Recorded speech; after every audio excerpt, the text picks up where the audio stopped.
-1/8 ఉంది కదా అన్న, మరి అన్ని క్వశ్చన్స్ అటెంప్ట్ చేయొచ్చా? 80కి 80 క్వశ్చన్స్ అటెంప్ట్ చేస్తే మా పరిస్థితి ఎలా ఉంటుంది అని చెప్పిర్రు. సో ఇది గుడ్ క్వశ్చనే. దీని తర్వాత ఏంటంటే కొన్ని క్వశ్చన్స్ తెలియని వాటికి ఏ విధంగా పెట్టాలన్నా, సో నీకేమైనా తెలిసిన ట్రిక్స్ ఉంటే కొన్ని చెప్పు. అంటే ఎందుకంటే కొన్ని క్వశ్చన్స్ తెలియని వాటికి గుడ్డిగా పెట్టే కంటే ఏదైనా ఒక ట్రిక్స్ ఉంటే చెప్పన్నా దాన్ని అయితే ఫాలో అవుతామన్నారు. సో ఈ ట్రిక్ గురించి అయితే నేను చెప్తాను నెక్స్ట్. ఫస్ట్ ఏంటంటే -1/8 కదా, యాక్చువల్గా ఈసారి నోటిఫికేషన్లో మనకి ఎగ్జామ్ తెలుగులో ఇచ్చిండు, అదొక అడ్వాంటేజ్. దాని తర్వాత ఏంటంటే పోస్టులు తక్కువ ఉన్నాయి కాబట్టి మనకైతే నెగిటివ్ అయితే చాలా తక్కువ ఇచ్చిండు. 1/8 నెగిటివ్ పెట్టిండు అంటే 8 క్వశ్చన్లకి ఒక కరెక్ట్ ఆన్సర్ అనేటువంటిది కట్ అవుతుంది. సో ఇది మనకి అడ్వాంటేజ్ కాబట్టి ఈ అడ్వాంటేజ్ని యూజ్ చేసుకొని ఏ విధంగా మనం ఆన్సర్ చేయాలి, ఓకేనా. సో అన్ని క్వశ్చన్స్ పెట్టచ్చు అని చెప్తారు. దీనికి ఎగ్జాంపుల్గా లాస్ట్ టైము ఎస్ఐ కానిస్టేబుల్ తెలంగాణలో జరిగిన దానికి మా ఫ్రెండ్ అంటే చాలా బాగా చదువుతాడు. సో వాడు చేసిన ట్రిక్స్ అయితే నేను చెప్తాను, వినండి ఒకసారి. వాడికి ఇప్పుడు ఎగ్జామ్లో 200 క్వశ్చన్స్ ఉన్నాయి మాకు అప్పుడు తెలంగాణలో ఎస్ఐ కానిస్టేబుల్. సో దాంట్లో -1/4 ఉంది, అంటే 4 క్వశ్చన్లు తప్పు చేస్తే ఒక కరెక్ట్ ఆన్సర్ కట్ అయిపోతుంది. సో వాడేం చేసినట్టే వాడికి ఏ ఎగ్జామ్ రాసినా 100 మార్క్స్ అయితే వచ్చేది, ఓకేనా. సో డైలీ ఎగ్జామ్ రాసే వల్ల మేము సండే ఎగ్జామ్ ఉంటుంది, డైలీ అంటే కాదు, సండే ఎగ్జామ్ ఉంటుంది. సో దీని గురించి నేను నెక్స్ట్ చెప్తాను. సో ఈ ఎగ్జామ్ రాసి అయితే వచ్చేవాళ్ళము. ఎగ్జామ్ రాసి వచ్చిన తర్వాత వాడు ఎప్పుడు ఎగ్జామ్ రాసినా 100 అయితే కరెక్ట్ అయ్యేది. సో దాన్ని అడ్వాంటేజ్గా తీసుకొని వాడు ఏం చేసినంటే ఈ 100 అయితే కరెక్ట్గా తెలిసినవి ఉన్నాయి. సో ఇంకో 100 నేను అడ్డిగుడ్డిగా పెట్టాను అనుకో, సో ఎంత లేదన్నా మనకి 20-30 పైన అయితే ఖచ్చితంగా తగులుతాయి, 30-40 కూడా తగలచ్చు. కాబట్టి ఇప్పుడు సపోజ్ నేను 130 కరెక్ట్ అయినాయి అనుకుంటా, 130 కరెక్ట్, 130 కాదు సరే 120 అనుకుంటా. అంటే 100 అయితే నాకు కరెక్ట్ తెలిసినాయి. సో 20 నాకైతే ఈ 100లో ఏదో అడ్డిగుడ్లు అనేది తగిలినాయి, అంటే 120 అయితే కరెక్ట్ అయిపోయినాయి. తప్పైనాయి ఎంత 80 తప్పైనాయి. నెగిటివ్ ఎంత 1/4, అంటే 1/4 అంటే 80/4 ఎంత 20 క్వశ్చన్స్ రాంగ్. 120 - 20 అంటే 100 మార్క్స్ వచ్చినాయి. సో వాడి మార్క్స్ ఉన్నాయి, బట్ నువ్వు పెట్టిన ఈ 100లో 20 కరెక్ట్ అయితే కావు. సో నీకు 30-40 పైన ఈజీగానైతే కరెక్ట్ అయిపోతుంది, అంటే వానికి +20 అయితే ఎక్స్ట్రా ఉన్నాయి, అర్థమైందా. సో ఇలా ఈ విధంగానైతే చేసిండు. సో దాన్ని మీరు అడ్వాంటేజ్గా తీసుకొని, అంటే దాన్ని ఎగ్జాంపుల్గా తీసుకొని మీరు కూడా ఇక్కడ అప్లై చేసుకోవచ్చు. బట్ ఏంటంటే ఇక్కడ ఎస్ఎస్జీలో క్వశ్చన్స్ తక్కువ కదా. సో ఎందుకంటే 80 క్వశ్చన్సే కాబట్టి ఈ 80 క్వశ్చన్స్లో నీకు 50 క్వశ్చన్స్ వరకు కరెక్ట్ తెలిసినా చాలు. 50 క్వశ్చన్స్ కరెక్ట్ తెలిసినా నువ్వు వదిలిపెట్టు, నీకు డ్యామ్ షూర్ తెలిసినాయి. సో లేదు నాకు ఎందుకో డౌట్ ఉంది ఇందులో ఈ 50లో కూడా కొన్ని పోయేటట్టు ఉన్నాయి అంటే అప్పుడు నువ్వు 50-50కి వెళ్ళు. 50-50 ఉన్నాయి కొన్ని పెట్టేసి 50-50కి వెళ్ళిన తర్వాత కూడా అప్పుడు నీకేమనిపిస్తుంది, సో ఓకే నేనైతే బయటపడచ్చు, నాకైతే స్కోర్ మంచిగానే వస్తుంది అంటే వదిలిపెట్టాయి. లేదు నేను పెట్టిన ఎందుకో నాకు ఇంకా కూడా డౌట్ ఉంది నేను అన్ని పెట్టేస్తా అంటే అప్పుడు ఆ స్టేజ్లో థర్డ్ స్టేజ్లో అన్ని పెట్టేసి. అంతేగాని స్టార్టింగ్లో నువ్వు కరెక్ట్గా 50 పెట్టేసి నువ్వు ఇంకా మరీ అన్ని పెట్టడానికైతే ట్రై చేయకు. ఆ 50 నీకు కరెక్ట్గా అయినాయి అనుకో, ఓకేనా. సో నేను చెప్పేది 80కి 160 కాదు.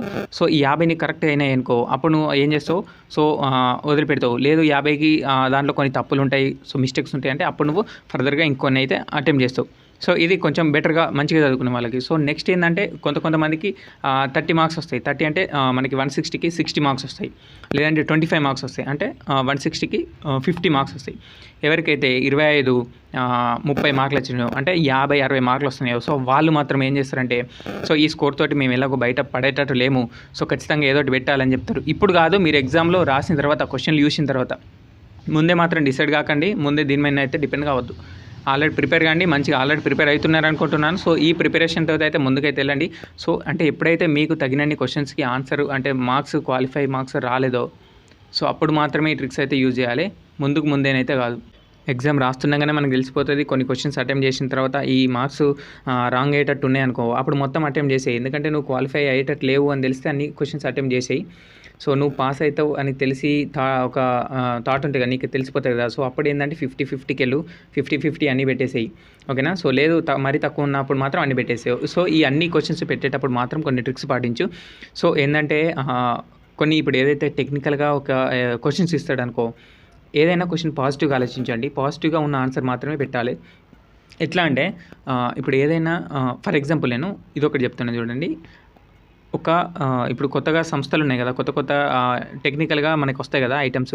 సో వాటిని ఎవరు కనుగొన్నారు అంటారు కదా. ఇప్పుడు సపోజ్ ఉగ్రం అనే రైఫిల్ ఉంది, అది రీసెంట్గా ఆర్మీ వాళ్ళకి అప్పగించారు. సో దాన్ని ఎవరు తయారు చేశారు అంటారు. సో ఇలాంటి క్వశ్చన్స్ వచ్చినప్పుడు గుడ్డిగా DRDO అని పెట్టేసేయాలి, ఏది తెలియనప్పుడు DRDO అని పెట్టేసేయండి. ఎందుకంటే ఈ defence and research development organisation జనరల్గా మ్యాక్సిమం అయితే ఇదే తయారు చేస్తుంది. కాబట్టి నేను ఎన్ని క్వశ్చన్స్ ఇచ్చినా తెలియని క్వశ్చన్స్ అయితే నేను DRDO అని పెట్టేసేవాడిని జీకేకి వచ్చినట్లయితే. సో ఇంకా మనకి ఏదైనా థీమ్స్ అడిగినప్పుడు ఏంటంటే ఉన్న 4 ఆప్షన్లో పెద్దగా ఏది ఉంటుందో అది పెట్టేయడానికి ట్రై చేయి.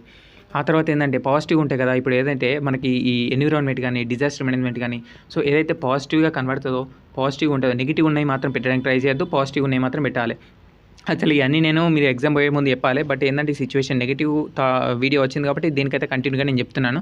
మళ్ళీ ఎగ్జామ్ వెళ్ళే ముందు మళ్ళీ మీరు ఏమేం చేయాలో ఖచ్చితంగా చేస్తాను, ఎందుకంటే ఇంకా 1 మంత్ ఉంది కదా, సో అప్పుడైతే డెఫినెట్గా చేస్తాను.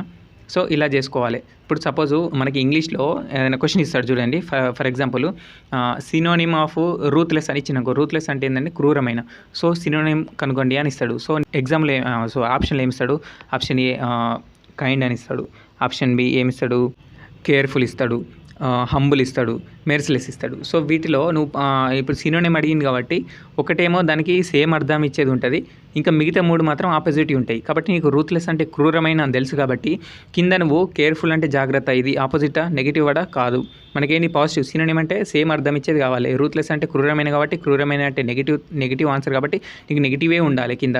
సో ఓకేనా. కేర్లెస్ అంటే కాదు, కేర్లెస్ అంటే పాజిటివ్ అన్నది అంటే జాగ్రత్తగా అంటే మంచి పాజిటివ్ వాడు, సో దాన్ని తీసేయాలి. ఆ తర్వాత ఏమన్నాను కైండ్ అన్నాము, సో కైండ్ అన్నప్పుడు ఆ కైండ్ని కూడా తీసేయాలి, కైండ్ అంటే దయ కాబట్టి. ఆ తర్వాత హంబుల్ అన్నా కానీ దయ మీనింగ్ వస్తుంది కాబట్టి దాన్ని తీసేయాలి. ఇక మెర్సిలెస్ అన్నాం కదా, లెస్ అంటే ఏంటంటే నెగిటివ్ ఒకటే కదా, సో లెస్ అని వచ్చింది కాబట్టి దీన్ని టిక్ చేసుకోవాలి. మెర్సిలెస్ అంటే ఏంటంటే సో ఇది కూడా క్రూరమైన, సో దయలేని, సో దీని కిందకి వస్తుంది. అంటే ఇలా మనం ఇంగ్లీష్లో కూడా కొన్ని యూజ్ చేసి పెట్టాలి. ఓకేనా. ఇంగ్లీష్కి వచ్చినట్లయితే మరి మ్యాథ్స్కి వచ్చినట్లయితే ఏం చేయాలి, మ్యాథ్స్కి వచ్చినట్లయితే దీని అయితే నేను వీడియోలో చెప్తేనైతే ఎక్స్ప్లెయిన్ చేయలేను, సో దీనికైతే నేను డెఫినెట్గా వీడియోనైతే ఇస్తాను షార్ట్కట్ ఆప్షన్ త్రూ ఏ విధంగా మనమైతే అర్థమెటిక్ చేయొచ్చు, ప్యూర్ మ్యాథ్స్ చేయొచ్చు. సో దీని గురించి అయితే నేను డెఫినెట్గా చెప్తాను. అంటే అర్థమెటిక్ షార్ట్ వీడియోస్ అయితే క్లాస్ చేయడానికి ట్రై చేస్తాను, ఎందుకంటే ఒక వీడియో ఆల్రెడీ చేసిన కొన్ని అంటే ఒక ఈ రేషియో అండ్ ప్రపోర్షన్ వీడియో చేసిన, బట్ దాన్ని అప్లోడ్ చేయాలంటే మీ రిసీవింగ్ ఏ విధంగా ఉంటుందో అని చెప్పేసి అయితే దాన్ని అప్లోడ్ చేయలేదు. ఒక వీడియో అప్లోడ్ చేయాలంటే నేనైతే దాన్ని 3-4 సార్లు అయితే ఆలోచిస్తాను డెఫినెట్గా, వీళ్ళు రిసీవ్ చేసుకుంటారా, ఎందుకంటే మీ నుంచి వచ్చిన రెస్పాన్స్ తోటే నేనైతే వీడియో అప్లోడ్ చేస్తున్నాను. ఎవ్రీ వీడియో అబ్జర్వ్ చేయండి కావాలంటే.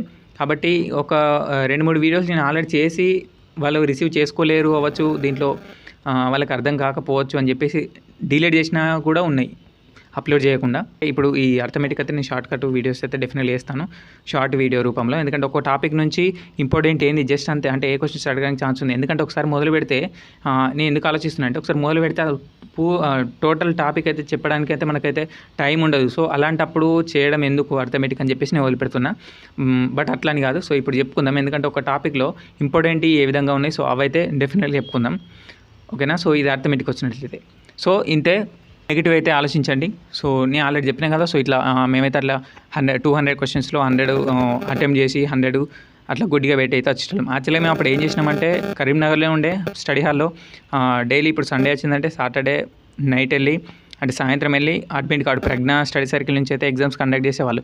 సో 20 రూపీస్ పెట్టి మేము అడ్మిట్ కార్డు తీసుకొని వచ్చి సండే మార్నింగ్ ఏం చేస్తాం, అందరూ ఇంట్లోనే పడుకుంటారు సండే హాలిడే కానీ. సో మేము ఏం చేసినామంటే పొద్దున వెళ్ళి 10-11 గంటలకి ఎగ్జామ్ ఉండే, సో ఎగ్జామ్ పేపర్ రాసి సో 1 గంటకి వచ్చి రూమ్కి వెళ్ళి ఫ్రెష్ అప్ అయ్యి అంటే పడుకొని తిని 3:34కి మళ్ళీ వెళ్ళి ఛాయ్ దాకా వచ్చి కూర్చొని చేసేది ఒకటే పని, ఏంది ఆ పేపర్ను మేము రాసుకున్న పేపర్ని ఎక్స్ప్లెయిన్ చేసుకోవడం. ఎందుకంటే ఆన్సర్కి కూడా ఇస్తాడు, మనకి పెట్టిన ఆన్సర్ అయితే ఓఎంఆర్ అయితే డెఫినెట్గా ఇచ్చేవారు. సో దాన్ని అయితే ఎక్స్ప్లెయిన్ చేసుకోవాలి. అంటే ఒక ఆప్షను ఎందుకు పెట్టినాం, ఎలా పెట్టినాం, కరెక్టా తప్ప, సో ఎందుకు తప్పు చేసినాం, సో అలా 4 ఆప్షన్లు అయితే మేము చర్చించుకున్నాము, అంటే క్లారిఫై చేసుకునే వాళ్ళం. సో ఇదైతే ఈ టెక్నిక్ మనకి ఈ ఎగ్జామ్ అనే కాదు, సో మీరు ఎస్ఎస్సి జీడీ తర్వాత ఆర్పిఎఫ్ రాస్తారు, ఆర్ఆర్బి రాస్తారు, స్టేట్ పోలీస్ రాస్తారు, లేదంటే మీరు ఇప్పుడు బీఎస్ఎఫ్ అయితే బీఎస్ఎఫ్, ఎస్ఎస్బి, సిఐఎస్ఎఫ్, సిఆర్పిఎఫ్ ఎందులో అయితే అందులో మీరు సబ్ ఇన్స్పెక్టర్గా ట్రై చేస్తారు. సో అందులో కూడా ఎక్కడైనా మనకైతే యూజ్ అవుతుంది. ఒక ఎగ్జామ్ రాసిన తర్వాత దాన్ని అయితే డెఫినెట్గా అనాలిసిస్ చేసుకోవాలి. అలా అనాలిసిస్ చేసుకుంటేనే ఆ క్వశ్చన్స్ మళ్ళీ రిపీట్ అయితే మనకైతే గుర్తుంటాయి.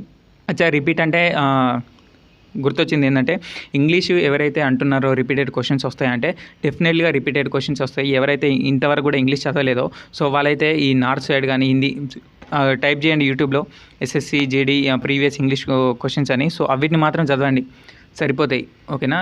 ఎవరైతే అసలు టచ్ చేయలేదో సో వాళ్ళకైతే డెఫినెట్గా ఇంగ్లీష్ అయితే రిపీటెడ్ క్వశ్చన్సే వస్తాయి. సో ఇది దీని గురించి.